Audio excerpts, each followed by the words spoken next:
And the positive energy is entering into your body. श्वास लेने और छोड़ने में किसी भी करते हुए अपने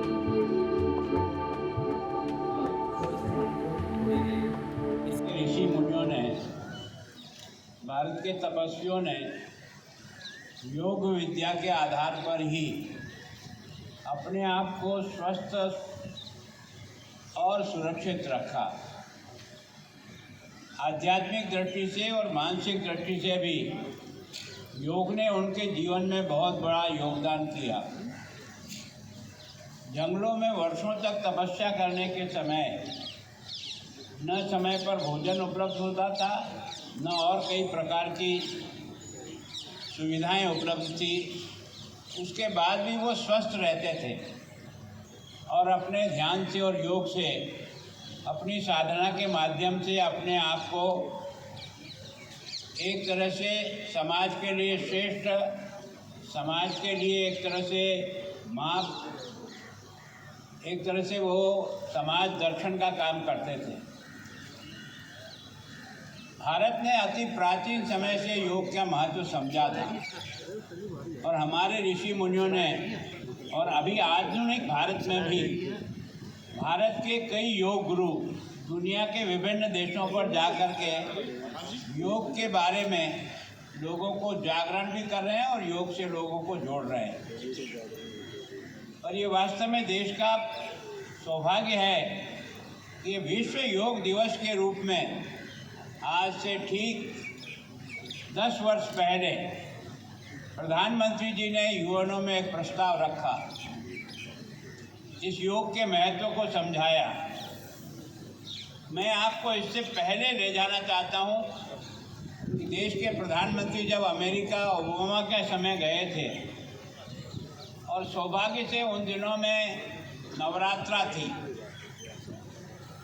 और देश के प्रधानमंत्री आदरणीय मोदी जी प्रारंभ से नवरात्रा करते थे, जिसमें किसी प्रकार का अन्न नहीं लेते थे।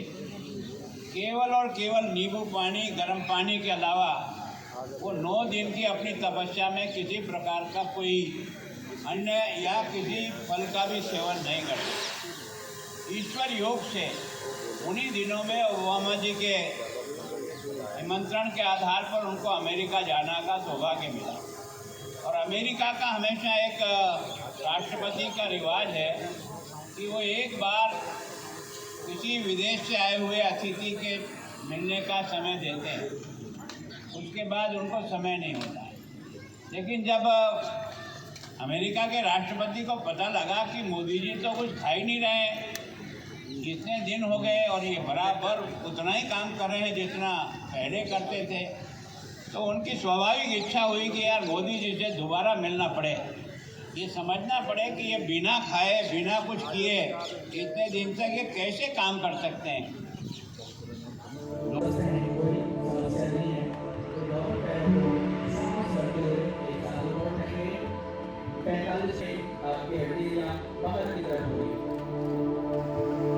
श्वास लेने और छोड़ने में किसी भी प्रकार की कोई जल्दबाजी, और श्वास भरते हुए अपने दोनों हाथों को ऊपर उठाइए और साथ में अपनी एड़ियों को ऊपर उठाइए। फिर से श्वास भरें।